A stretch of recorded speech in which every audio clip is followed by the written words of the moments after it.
नमस्कार मंडळी, मी अर्चना आणि तुमचं माझ्या होम कुक्स या यूट्यूब चॅनलमध्ये खूप खूप स्वागत आहे. आणि आज आपण होम कुक्समध्ये बनवत आहे दम आलू. तर मंडळी, अगदी साधी सोपी रेसिपी आहे, त्यामुळे हा व्हिडिओ शेवटपर्यंत नक्की पहा. आवडल्यास लाईक शेअर सबस्क्राईब करायला विसरू नका. चला तर मग वेळ न घालवता आता आपण रेसिपीला सुरुवात करूया. त्यासाठी इथे मी बेबी पोटॅटो घेतलेले आहेत आणि इथे 10 ते 12 आहेत, व्यवस्थित स्वच्छ धुवून घेतलेले आहेत. आता हे एका कुकरमध्ये घालून आपल्याला 2 शिट्ट्या काढून घ्यायच्या आहेत. अगदी हाय फ्लेमवरती ह्या शिट्ट्या घेतल्या तरी चालतील. आपल्याला बटाटे आहेत ते एकदम असे जास्त शिजवायचे नाहीत, जास्तीत जास्त 50% शिजवायचे आहेत. त्यामुळे इथे बटाटे बुडतील एवढं मी पाणी घातलेलं आहे आणि आता याच्या 2 शिट्ट्या काढून घेते. इथे आता कुकर पूर्णपणे थंड झालेला आहे. आता आपण बटाटे चेक करून घेऊया. तर मंडळी, तुम्ही इथे बघू शकता, सांगितल्याप्रमाणे पूर्णपणे मी बटाटा शिजवलेला नाही, अगदी अर्ध कच्चा शिजवलेला आहे.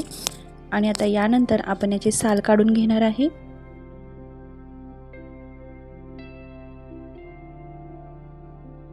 तर अशा प्रकारे आपण सर्व बटाट्यांचे साल काढून घेतलेले आहेत. आता एखाद्या टूथपिकनी किंवा जर का टूथपिक नसेल तर इथे मी अशा अगरबत्तीची काडी घेतलेली आहे आणि त्या काडीने आपण सर्व बटाट्यांना आरपार असे होल पाडून घेणार आहे. तुम्ही इथे बघू शकता की मी कशा प्रकारे करते आहे.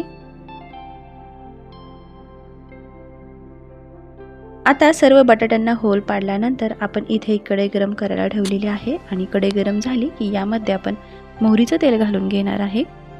आणि तेल एकदम व्यवस्थित गरम झालं पाहिजे, जसं की या तेलातून धूर बाहेर येत आहे असं दिसलं पाहिजे. तर तुम्ही इथे बघू शकता अगदी तसंच तेल गरम झालेलं आहे. आता या स्टेजला गॅस हा मीडियम फ्लेमवरती ठेवायचा आहे आणि त्यानंतर यामध्ये बटाटा घालून घ्यायचा आहे आणि बटाटा एकदम असा गोल्डन ब्राऊन आणि क्रिस्पी होईपर्यंत भाजून घ्यायचा आहे. काही लोक मोहरीच्या तेलामध्ये बटाटा तळून सुद्धा घेतात, पण आपण इथे जेवढं शक्य आहे तेवढं कमी तेल वापरणार आहे आणि त्यामध्ये आपण ही रेसिपी बनवणार आहे. तर मंडळी, आपल्याला शॅलो फ्राय करतच बटाटा आपला वरून एकदम असा क्रिस्पी झाला पाहिजे, अशा प्रकारे आपण भाजून घेतोय. तर साधारण 5 मिनिट जातील आपल्याला बटाटा क्रिस्पी होण्यासाठी.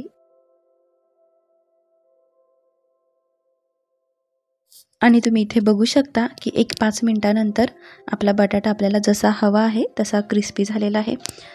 तर मंडळी, इथे मी जेवढं तेल वापरलेलं आहे त्याच तेलामध्ये माझा बटाटा व्यवस्थित भाजून तयार झालेला आहे. तुम्हाला जर का थोडंसं कमी जास्त तेल लागलं तर तुम्ही वापरू शकता. आता या स्टेजला आपण हा बटाटा बाहेर काढून घेणार आहे.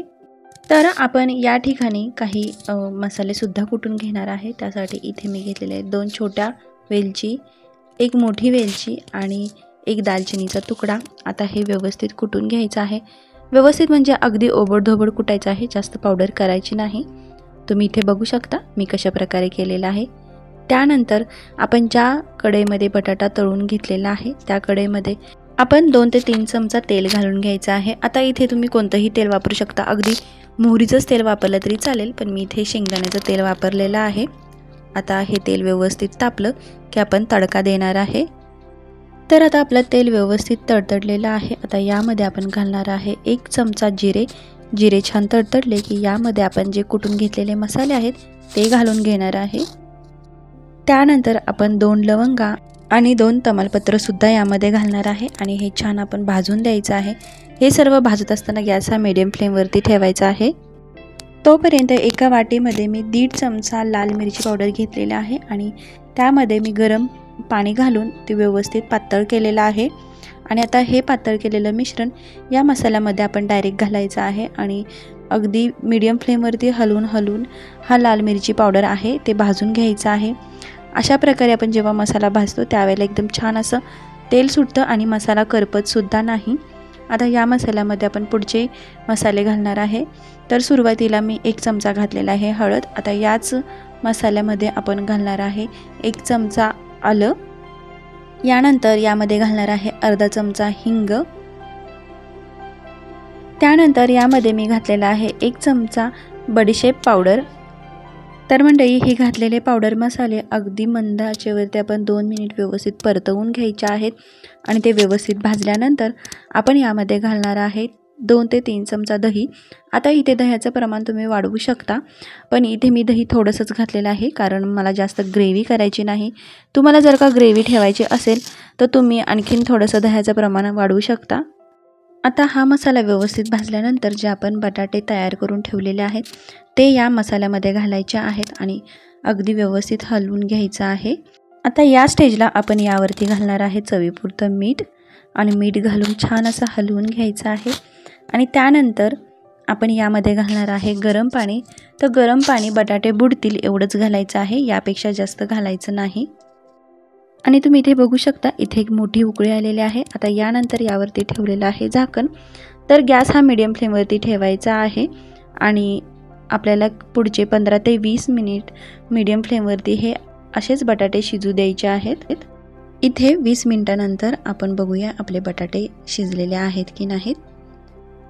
तर मंडळी तुम्ही इथे बघू शकता की किती मस्त असा दम बसलेला आहे। दिसताना सुद्धा एकदम मस्त आणि चमचमीत असे दिसते आहेत। तर आपले दम आलू तयार आहे। तर मंडळी आहे की नाही आपली एकदम साधी सोपी रेसिपी, तुम्ही नक्की ट्राय करून बघा आणि मला कमेंट बॉक्समध्ये नक्की सांगा तुम्हाला आवडलेली आहे की नाही। आणि आता भेटूया अशाच आणखीन एक नवीन रेसिपीमध्ये, तोपर्यंत बाय।